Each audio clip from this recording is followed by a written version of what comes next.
So we are welcoming Andrew Kenneth Fretwell, who is our teacher, to our Bone Breathing Collective, where we get to practice what we have learned in our teacher training with Andrew. And it's really great to have him come here and share our space so that we can ask questions and bring more of his wisdom to our community. So welcome. And Rachael also, who is a bone breathing enthusiast like me. Yeah. Thank you, Sara. Welcome, Andrew. Yeah, thanks for being here. I think this is a good idea. Talk about it. Yeah. So we're just going to fire questions at you.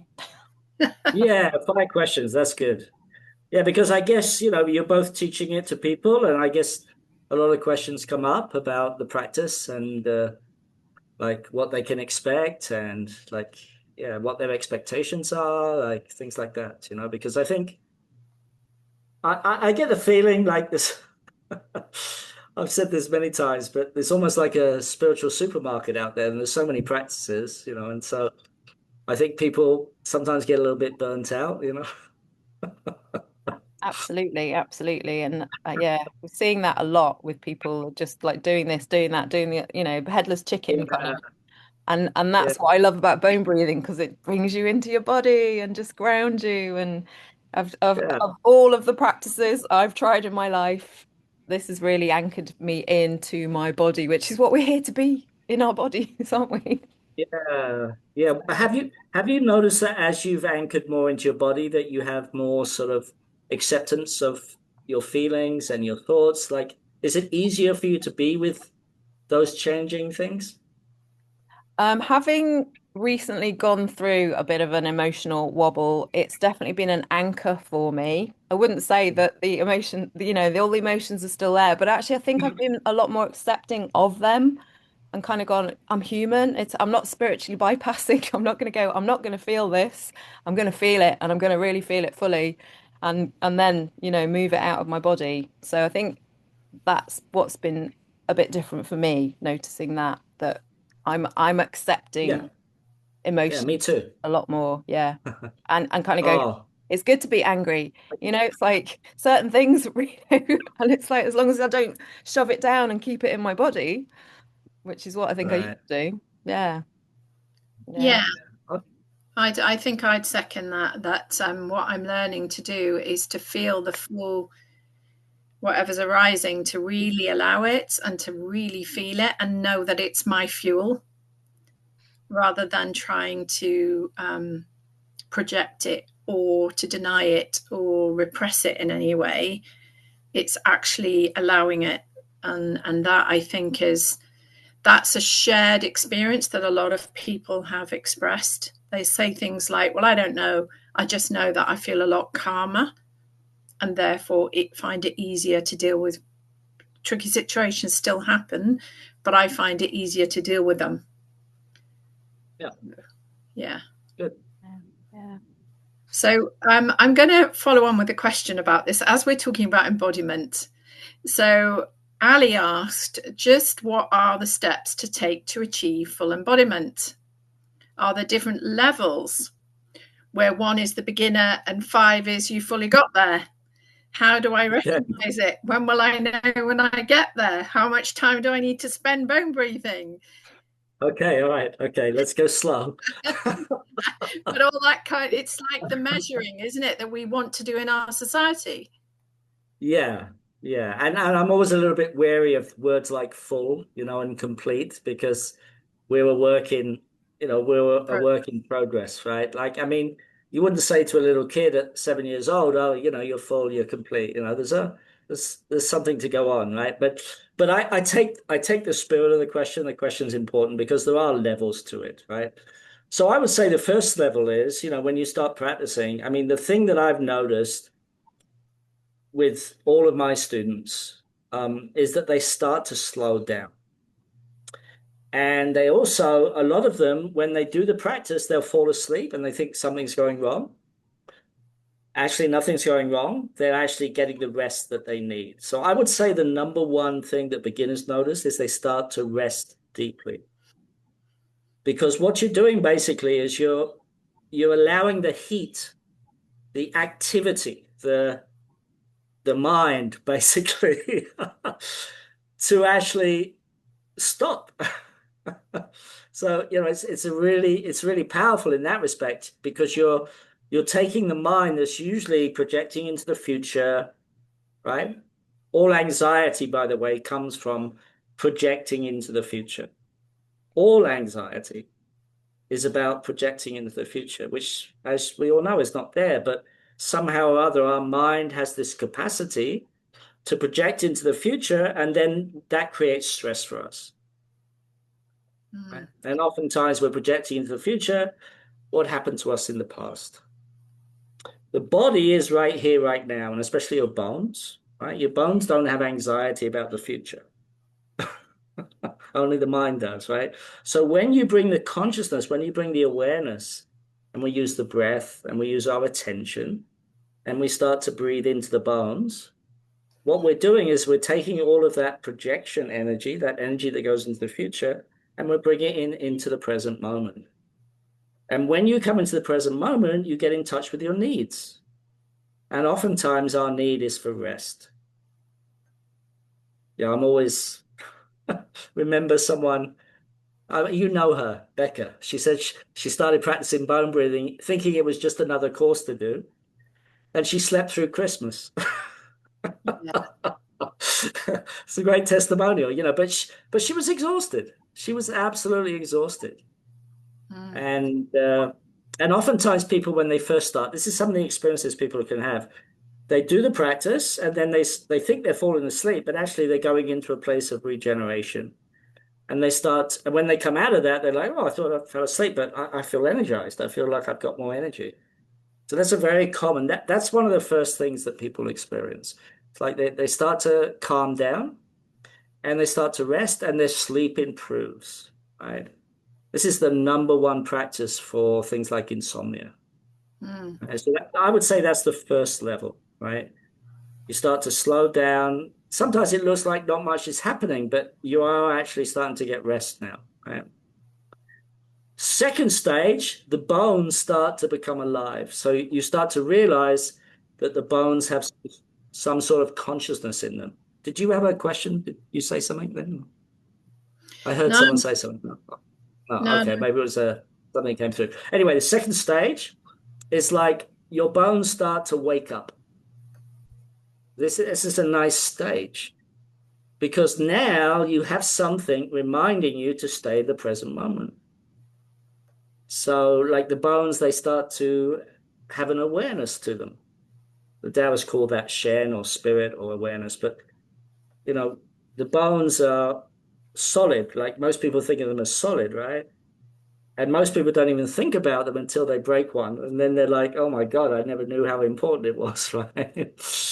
So once the bones start to wake up, once you start to have some sensation in them and some awareness in them, now you're brought back continually into the present moment. So you can deal with your life in a much better way.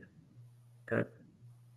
So that would be the second level. You would start to notice that. You'll notice as well, like the hormonal system will start to become more balanced. So you'll be drawn to the foods that you want, not what you think you should have, but what you want. Basically, your natural instincts just get much, much better because you're really listening to the body. You're not listening to the mind. You're listening to what your body needs. So that's the sort of second, third step. You start to become much more conscious of what your needs are, like of what your body needs, right? yeah, So that's very important because it's like know yourself, right? Know your needs, right? And when we were a small child, we knew them instinctively. Like, we'd cry if we were hungry, So we have that intelligence inside of us that we know what we need. And again, this is a trick of the mind that it thinks it's so smart, But your body is much smarter, trust me. Much smarter, right? Everything it does, it has a reason to do. Right? It's very intelligent, your body. It knows what it's doing. Right? So then, once you get through those stages and you keep committing, then you start to get down into what I would call like more full embodiment. So what does that look like? And it's basically you start to penetrate into the memory, the collective memory of humanity. And you start to realize that within your body, you have all these collective fears, right? Now we're experiencing them all the time. Like when I talked about in the beginning, when we project into the future, that projecting in the future actually isn't coming from the mind. It's actually coming from the body. Because we have in our body, we have the collective memory of humanity stored inside of us, right? Now, the good news is once you start getting down into that level, on the other side of that is a lot of bliss, a lot of love, a lot of deep satisfaction. And one of the things I've noticed in my practice, I've been doing this a long time, is, yeah, there's a steady state of love, basically. You feel love. You just feel love. You feel like you're being nourished from the inside. But to get there, you have to go into these deeper fears, right? There's no way. You can't avoid it. Like most human beings try to avoid it. They put it off. They put it off. They put it off. They put it off, right? Until the moment of death. And then it all comes to you, right? But we have to deeply accept that we are going to leave this body. We are going to die. And that's the thing that we have to face. If we don't face it, you're going to face it sometime, right? And this is why, for example, when people have a car accident or they lose their job or they suddenly have no money or someone steals from them, that energy, that collective energy suddenly comes up and everyone knows that. It's like a fear that comes up and it's like you panic and it's like, oh my God, what am I going to do? I'm going to die. It's like, it's that fear response in the body. It comes up very deep, right? Very, very deep, right? And oftentimes we're actually not in physical danger. Like we might be in an accident, for example. But oftentimes, like we lose money or a relationship ends or we lose our job, right? We have this existential fear that comes up. And it's the same fear that you feel if you're going to lose your body, right? But it's not, it's psychological. It's psychological, right? So as you get down, as you start to go down through these fears, and this is why I asked you at the beginning, like, have you noticed that you can stay with your feelings more, these more difficult feelings? That's one of the benefits of full embodiment. Like you're not taken away, you're not taken out of your body by that fear. You can stay present with it. You can actually generate wisdom out of it. And you can become very creative out of that as well, right? It seems very paradoxical, this. But the good news is that you do get to this place where you feel steady in your heart. You feel more love in your day-to-day life. You feel more trust. So full embodiment looks like trust. Like if you want to know what full embodiment looks like, look at children from about 1 year to 5 years. They're fully in trust. They're fully in joy. They're fully in creativity. They're fully in their feelings. When they're sad, but they change them very fast. That's what full embodiment looks like. Right? You're more accepting of everything, right? And you're very present in your body. And your own natural wisdom starts to come out. That's one of the benefits, right? So in the Taoist tradition, they say fear transforms into wisdom. And in the Taoist classics, they say that when we're afraid, the tendency is to sort of go out and look for a solution. The Taoists say if you don't do that, if you actually stay with it and go inside and find your inner resources, that's what develops wisdom.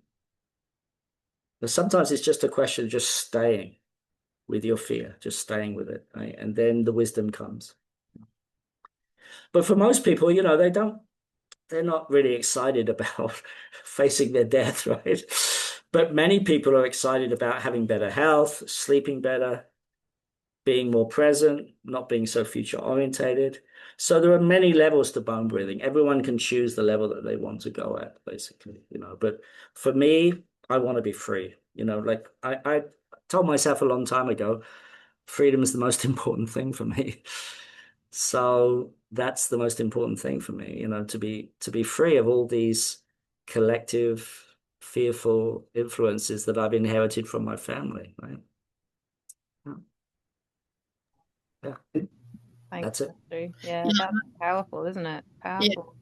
Deeply resonates because I can relate to the first experience of resting and finally allowing my body to rest deeply.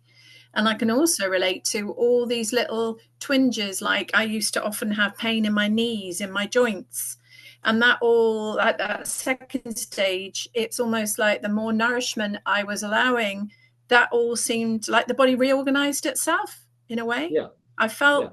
I now don't feel it, I feel a lot more vitality and energy day to day and less tired. Yeah. I noticed Oh, that yeah. Yeah. yesterday. You're definitely less tired. Yeah, 2 hours drive up, spent a day with my family, and 2 hours back, and I feel good to go again. Yeah. No, and that's a big difference that I notice. Much more energy and vitality. Yeah. Didn't you go to an acupuncturist and she told you you're not a maiden or something? I can't remember what you told me, but I tell me did. that's not.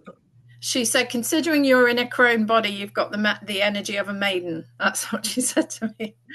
Which I thought, well, I'll take that. That's pretty good.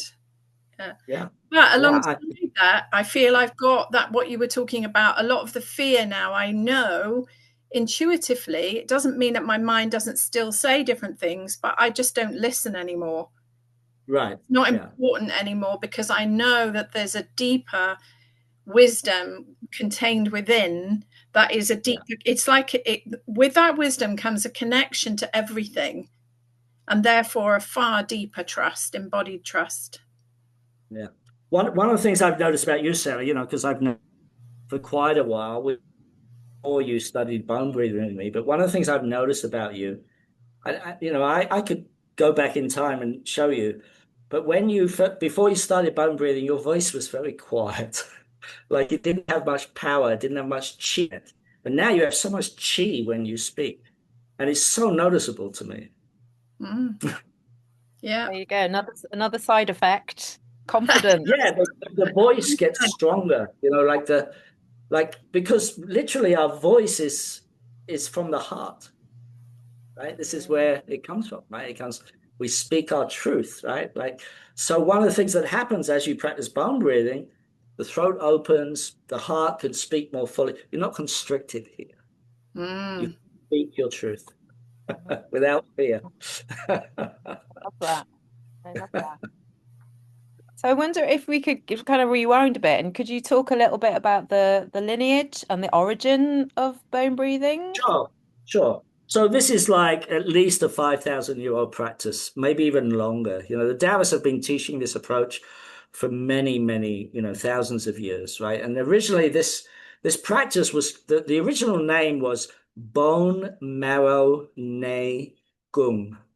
And it was really for the Taoist masters to develop what's called an iron body. So there's another stage to it that I haven't even taught yet because it's quite intense. But the next level is you take basically an iron stick with multiple prongs and you vibrate it into the bones. But it generates a lot of energy. Okay, so that's why I don't teach it publicly. People have to have had a lot of training and being grounded because the amount of energy it releases is a lot, right? But basically what it does is it goes into the bone marrow and it starts to dissolve the fat in the bone marrow. And so that was its ultimate goal was to keep you young for as long as possible. Why? Because it takes a long time in meditation to experience freedom, or we could say enlightenment. So the Taoist masters wanted to make themselves as youthful and as energized as possible, right? And that's why when you practice the sacred art of bone breathing, you have a lot of energy, because that you need energy. You need the life force to complete things in your life. If you don't have energy, it's very impossible, right? I remember Robert F. Kennedy saying, like, when we're alive, we have 1,000 dreams. When we're sick, we only have one, and that's to get well. So that's one of the main reasons I teach bone breathing, is because I know it can help many people get well, right? Because it goes straight to the root of issues, right? But in answer to your question, yeah, it's 5,000 years old. It's part of the Taoist alchemical tradition, and it's part of my lineage. I learned it originally from Master Mentat Chia, who was one of my teachers, one of my Taoist teachers. I'm not really with his school anymore. I have my own school. I have my own way of doing it, and I've evolved the teachings into this more practical sacred art of bone breathing. Specifically, I mean, I originally was teaching both sexes, but then I saw how much women's bodies needed this more than men.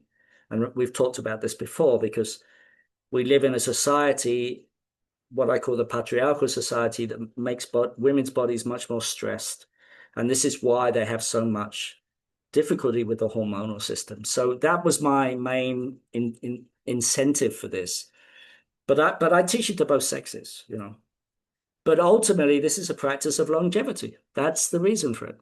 It's to enhance your energy, enhance your life, basically, which is what we all want, I think. Yeah. So how old did these old masters live for? I Do we mean, know? the Do we know? stories, I mean, there's stories, right? I mean, some immortal, you know, there's some living in caves meant to be thousands of years old. I don't know. I've never met one. But I've got friends who have met them in meditation, Tao immortals, you know. So, um, but Mm, but I know in China, you know, people live, especially the Taoists, you know, they live a long time. Yeah, yeah, yeah. yeah, I've been to China, you know, I've been to some of the monasteries, and you see very older men, like full of vitality. Like even yeah, in typical Chinese culture, you go to the Chinese parks, you'll see older people much more vibrant and alive because they practice Qigong and Tai Chi, you know, and why does that work? The reason it works is because they're cultivating Qi, life force.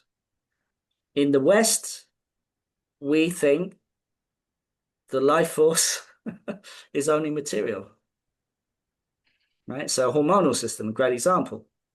Molecules, right? Estrogen, right? Whatever, right? But they think that's the primary cause. But actually, no, Qi is. Qi creates molecules. So when you cultivate Qi and you harmonize Qi, the hormonal system naturally regulates. You have to go to the root. The root is the Qi. The root is the life force. That's why kids have a lot of it, because they've come from it. They've come from those deeper dimensions. They have so much energy. And like you're discovering, when you practice bone breathing, you start to cultivate the chi inside of you, your energy comes back. You have much more energy. Yeah, I'm yeah. nearly 70. I have so much energy. Great. Inspiring, very inspiring. Yeah, Did it did works. you have a question that leads into that, Sarah? No, I think it was, for me, it's more of a sharing. What I've noticed, I think, is that this is what people are reporting, is that I don't know, there's just a more, what can I say, an overall contentment with life. Okay, and overall contented, because if you're really tapping into that life force energy and you're just realizing it's all that vitality, you I don't know, that deeper sense of embodiment. But the only thing I'd noticed too, and I know we've talked about this before, is that people want a quick fix. So they want to know, like, how quickly is it going to, and it's like, it's one of those things that you, like meditation, if you were meditating, like, is it going to work today, is it going to work tomorrow? It's a cultivation, isn't it? Chi is a cultivation, embodiment. It's not something that is a quick fix. And I think in the West, because I've also witnessed in the parks in Hong Kong, early hours of the morning as the dawn is breaking, they're all there and they're in their 70s, as you say, moving and doing their qigong. And here in the West, maybe we're a bit more slow in the catch up because we're still going, I don't feel right, I'm going to my GP for a fix. I know my GP will put me right. So straight away, there isn't a trust in the capacity of my own body to heal itself. That's what I've noticed. Yeah, I mean that's so huge in the Western, because it's very seductive, because it looks like on one level, right? So for example, emergency intervention, right? You get burns, you don't want to go to an acupuncturist, you go to Western medicine, right? They'll treat burns much better than an acupuncturist, right? There's no doubt about that. If you're in a car accident, you're not going to go to an acupuncturist or a herbalist, you're going to go Western medicine. So I think this is the big mistake in our culture, in the Western culture, is that we tend to treat everything like an emergency intervention, but it's not. It's a big difference with chronic backache or chronic insomnia or chronic depression than a car accident or a burn. Those are very different things. And the Taoists would say those conditions, like insomnia, for example, which is rampant in the West, those can be addressed with chi cultivation, which means lifestyle awareness, like adjusting the chi, right? Adjusting the chi. So in a car accident, the surgeon comes in and adjusts the body and fixes it. But for something like insomnia, just taking a pill masks the symptoms. The root of that insomnia is because your jing, your resources are exhausted, and the mind is floating above the body, and you can't sleep, you can't rest. That's a lifestyle issue. That's a chi issue. That's not an emergency intervention. And I think this is the big problem we have in the West, is it's a deliberate thing by those interested in it, is to promote everything as an emergency, or it's your genetics. Yeah, your genetics are going to make you have cancer, so you cut your breast off. I mean, it's sort of sad, but some people have done that because they think they're going to get cancer in the future because of their genetics. Taoists wouldn't agree with that. Would say everything is possible to change. Yeah, it's true. Completely agree. Wow. Never thought about it like that, right? So I wonder if you could talk a bit about the significance of bringing in the sun and the moon in the practice, and that, Sure. I think a lot of people are used to doing grounding and earthing, and but they're like, oh, the moon, oh, the sun, what are we doing? I mean that's a whole class, right? I mean, it's a big thing, but I would just say that in nature we have yin and yang, right? We have reflections of yin and yang. So the sun would be a reflection of yang, and the moon would be a reflection of yin. But those energies of the sun and moon, they're very powerful. So the Taoists used nature as a like a, how can I say, like a yeah, it's like your friend, your best friend. You can connect. Like, we do this intuitively, right? We go to the beach, we lie in the sun, and we feel better, right? Why? Where's nature? Nature makes you feel better, right? So when you tune in to the energy body of the sun and the moon, and you practice specific Taoist practices, Taoist meditation practices, specifically bringing the moon in through the third eye and the sun in through the pituitary, the pineal gland, you create something inside your body energetically that has power, and you have to do it to experience it. And you have to, I mean, this is one of the things that you learn with bone breathing, is you start to become more aware of the subtle dimensions of life. So when we go to the beach and we feel really good, like, we know that, we intuitively feel that, oh, I feel better. The Taoists would say you don't need to go to the beach to feel better. You can tune into the beach. You can tune into the sun.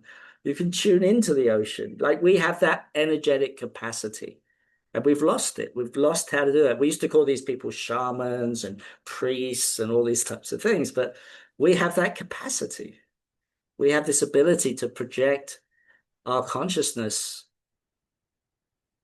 to an unlimited place if we want to. And so Taoists just teach you how to do that, but you have to experience it. It's like you have to, first of all, you have to get very grounded and centered in your body. And then you can direct your mind to these more subtle operations, like connecting to the sun and the moon, for example. Yeah, they're like a battery for us, right? And ultimately, the sun represents, you could say, the yang hormones in your body, and the moon represents the yin hormones. And when you bring them together, you balance them. So that's one way you could look at it like that. Very simple. Right? Yeah. Thank you. Thanks, Andrew. Yeah, and I know, Rachel, you had a few questions, didn't you, about the bones themselves and the impact on the bones and the bigger subject like osteoporosis. I think it would be really good to, as we're talking about bone breathing, to talk about the impact on the skeletal structure. Yeah, okay. So when we're young, we don't have any bones out of place. Why is that? Like young kids don't need a chiropractor or an osteopath. Why? I'll tell you why. They're completely relaxed. So it's not what we think it is when your bones like lose the calcium and all that's stress. They know it now that it's stress caused. Osteoporosis is actually a stress issue, but ultimately it's the lack of relaxation. The bones get into trouble, our structure gets in trouble when we don't allow the yin and the yang energies of life to support us. So if you look at a little kid, the way they sit, they have a very straight back, they can spread their legs out. There's no resistance in them to life. Yes or no? You have kids, you know what I mean. They're like open. They're open to heaven's force, the yang energy flowing in, and they're open to the earth energy flowing up. When you get those two things in harmony, your body naturally relaxes and you won't have problems with your bones. You won't have osteoporosis. You won't have any of those things because you're more relaxed. Relaxation's the key for osteoporosis. For any issues with the bones, you have to get more relaxed. You have to become like a child again, as Jesus would say, right? But again, it takes time. It takes time. Like one of the things I've noticed as I've gone more and more into my body, like my body's more and more relaxed. Like even when I'm in a place of fear, right? Strong fear, maybe something happened, but my body's so relaxed and I feel so much energy flowing in my body from the earth, coming into my body, nourishing me. Like I literally feel the energy moving up through my legs and nourishing me. And that's through practice. It wasn't always like that. It came through practice. And you get more and more relaxed. So that's the root cause of things like osteoporosis and any problems with the joints and the bones is because we're not relaxed. It's that simple. Very, very simple. Yeah, that's fascinating because I mean they may know we do know stress causes so many things, but when I had my diagnosis, they wanted to hear all about my diet when I was a child, when I was a teenager, in my 20s, and they were trying to pinpoint it on something. I knew why I had it. But also I want to share with anyone listening that Andrew didn't say directly to me. He said to Sara that I would heal. And in 11 months I reversed severe osteoporosis, where they put the fear into me of like if I fell over, my bones would break, they were going to crumble. There was nothing I could do other than take the drugs. And I knew that there was something I could do. And then I met Yeah, Sara, and she said, that's amazing. You should be singing that from the rooftops, because there are so many people suffering with that, and it's terrible, and I think in the UK, like the number one precursor for death is when someone falls, an older person falls and breaks their hip. Like I think the statistics are around that. that's exactly what happened with my nan. Oh, there you go. Yeah. Yeah. So it's devastating, right? Because there's so much bone marrow in the hips. Like this is where we create a lot of blood. Is in the hips. You know, they're very important, right? So And there's a yeah, lot of people having hip replacements. A lot of yeah, people getting hip replacements. And I'm yeah, like, do the bone breathing, do the bone yeah, breathing. yeah. I mean, it's amazing. Like, you know, if I think about my body now and how I was when I was younger, like it's so much more open, more flexible, you know, and things like that, you know. And so yeah, this is a miracle waiting to be discovered by everyone, you know. It's like, and I'm so excited for it, you know, because it's such a simple practice. You know, it's not like it's difficult. It's very easy, you know, like you just lie down, you start to breathe, you know, breathe into the bones, bring your consciousness there, do a little bit of massage, harmonize your hormonal system, breathe that good energy into the bones. Yeah. Yeah, and I didn't realize that with a simple breast massage that you are stimulating and producing estrogen when you're actually, naturally you produce, the body produces naturally its own estrogen. Now, for a woman who's in menopause like me, well, way past, that I'm in Crohn's stage apparently. Um, this is where I feel that revitalized. And for me, having gone through grief and the sudden loss of my husband, I would say bone breathing was my salvation. Because for many, many things, is that when you have this sudden shock, you feel the power in your body for sure, but it felt to me like if I stay in this, it will kill me. That's what it felt like. And I just thank my lucky stars that at that point I started bone breathing, because I was then able to withstand the voltage or the capacity of what I was feeling to go within, and then to feel the sun and the moon coming together, like beginning to feel connection and actually feel pleasure, or like a joy of my own body, was like, it was a miracle, really. So, there is a lot you can say for the capacity of bone breathing to heal. And I've witnessed people that come, because I love to do bone breathing in groups, and I've witnessed somebody go through a shock trauma response, reach out either side and touch me and another friend on the other side because she wanted to run, and then felt the energy come back up into her heart. And what she learned in that instant was not to be afraid of her own body. How Yeah. amazing. And that's what bone breathing really shows us. There's nothing to be afraid of. Our body is are a miracle, powerful, So yeah, that's my share on that. I think the most important thing for people to understand is that, you know, bone breathing is a practice, is a very powerful practice. But what it's doing is opening you up to your own power, right? And that's the power of love. That's the power of your soul. That's the power of the part of you that never dies, right? So it's very important to understand that these Taoist practices, they're a path, right? But what's healing you is you. It's your own heart, your own energy, your own life force. That's what's healing you. It's not the practice. Practice is helping you connect in with your soul, with the power inside of you that's always been there.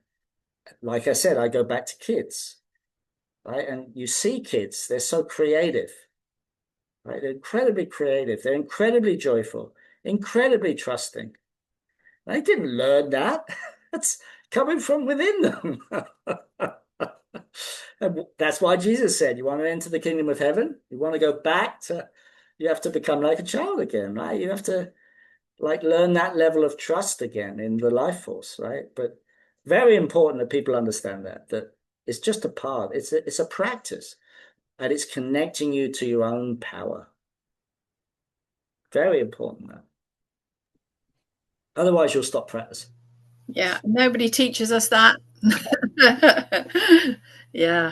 No. And it's You'll, that you'll, work. you'll just stop practicing, you know, like that's one of the things that, you know, if I could go back in time and talk to my younger self, it would be to practice more regularly. Because now I do, because I know it's not about the practice, it's about me. It's about discovering, you know, my truth, you know, my inner freedom. And I don't need a motivation to practice now. It's not like I have to do it because I'm a good boy or because I want to heal. No, I practice because I want to be free.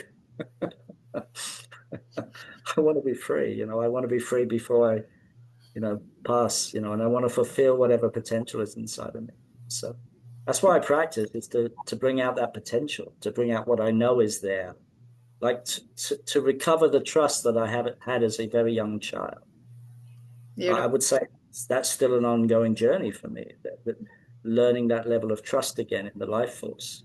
Like many of us, we get very cynical with life because life is tough sometimes, and we lose our faith, we lose trust, and I've been in those places myself. So that's one of the reasons I teach, because I know how it can be very devastating.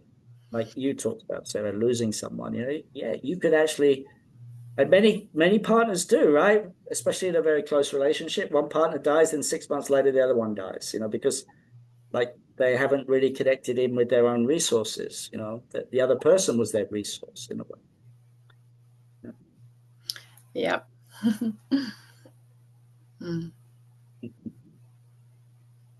Yeah, but the power within us is very amazing, like, and again, I just remind you to look at young kids, and like that is not that's truth. That's truth. They come from truth. And you can see it, those of you who have kids, like one of my friends' niece, she's like a double Sagittarius. She's full of optimism, she's young, 3-year-old, she likes to dress, she likes to sing, she's very creative, she's always doing these creative things. And she had her first experience of pain, right? One of her school teachers was mean to her. And she was so shocked that someone could be mean. Like it wasn't in her consciousness that anyone could be mean. Now, it didn't destroy her trust. It didn't destroy her creativity. It didn't destroy her, like it didn't take that away from her because she's still so full of it. Okay. But what happens over time as we get older, we have more and more of those experiences, and we start to lose that trust. We start to lose that love and that creativity and that enthusiasm, I would say, for life. And so it's really good to contemplate this, contemplate your childhood, how you were as a kid, like dreams you had, the faith you had, the trust you had. Many of us, we've forgotten, but but it can be shocking when you experience, something in the world, and it's like you suddenly realize, oh, in this world, there's suffering, there's mean people. They're not actually mean, they're just disconnected from the life force. Right? Yeah. Disconnected from that love they found as a child, right? So that's the ultimate, right? The ultimate pain in life is being disconnected from the love that's already there. That's the ultimate pain. And we know it on some level. That's why we are spiritual seekers. That's why we're never really satisfied, like with our desires, right? Because the ultimate desire is to return back to that state, right? And that's why, you have a strong desire, right? You're like, oh, I want a new car or whatever it is, right? And you get it, right? And are you satisfied? No, there's another desire and another one and another one and another one, right? And so the big illusion we have to unwind, okay, is not desire itself. There's nothing wrong with desire. Desire is a natural force of evolution. If we didn't have desire, we wouldn't have technology, we wouldn't have Apple Macs, we wouldn't have any of those things, right? So desire is like driving evolution. But what we have to let go of is the belief that those desires, when we fulfill them, will give us a lasting feeling of satisfaction. But they don't. They don't. That's what we have to give up. The only thing that satisfies us, the only thing that will satisfy us is returning back to that state, that more trusting state, that more alive state, that more creative state. Like if you can stay creative when you're depressed, that's a good sign. Yeah. Yeah. It's just about going within, isn't it? We're always looking for things out there. Yeah, it's about going home. It's about going back to the source. It's about going in, but it's also about going out and giving your gifts back to the world, like nature, right? Like the apple tree grows and then it drops its fruit to the ground, Everyone has apples, right? And they have shade, right? And every human being is like that. We all have a potential. We all have a gift, a natural gift. Like, like you. I know, Rachel, you're teaching how to make drums. That's your gift, right? You love it, right? You love to do it, right? That's what kids are like. They love to do things. They love to paint and create and do things. So we got to get back in touch with that that joy of life, right? That's why I teach. I love to teach. It's like I love it. It's fun. Yeah. Well, thank you, Andrew. That's been a real blessing. I know we've talked for a long time now, but I was going to say, what you were saying reminded me of where we started, and for me, there is this slowing down as you come into harmony, as within, so without. There is this slowing down to a natural. I just feel much more slow. More in myself, Yeah, and so yeah, to me, that's the one thing I would say to anybody listening. Bone breathing gives you this deep embodiment and brings you home to yourself. yeah, I yeah. don't know if you want to finish up with any closing words of wisdom, Andrew, and then we'll thank you graciously for your time and share. But yeah, thank you.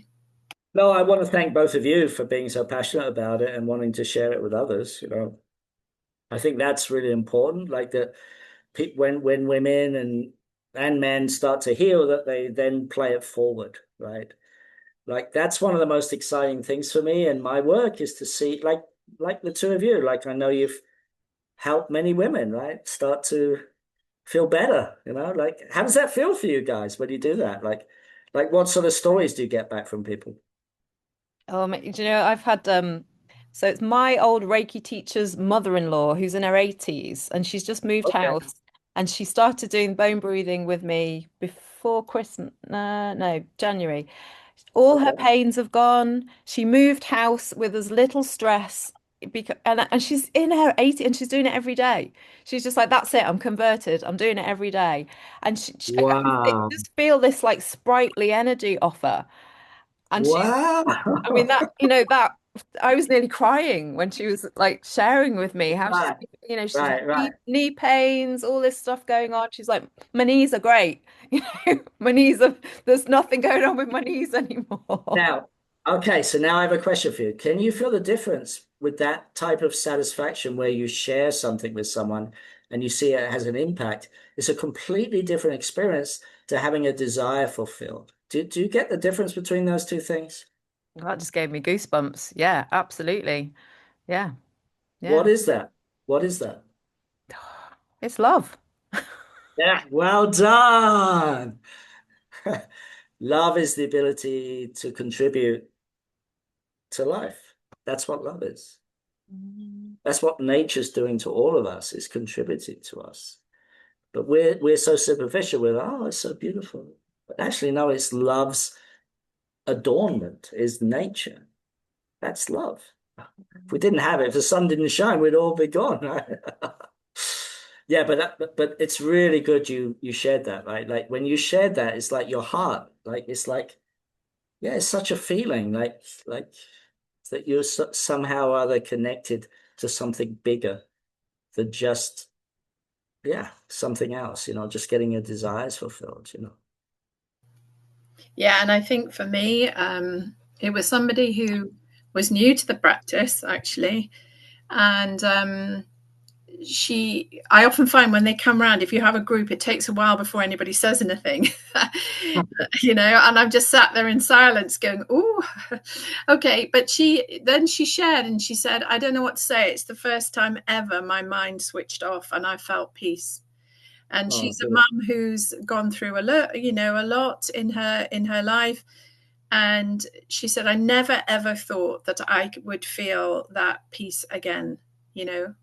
Before her father died, and you know Beautiful, beautiful. that for me, that is just because I feel this deep connection for mothers. It's a big enough job raising children. It's a huge thing as a mother and a grandmother. But when you can do it from a place of love and a place of contentment, that's just got to be the ultimate, hasn't it? So that's for me, I'd say.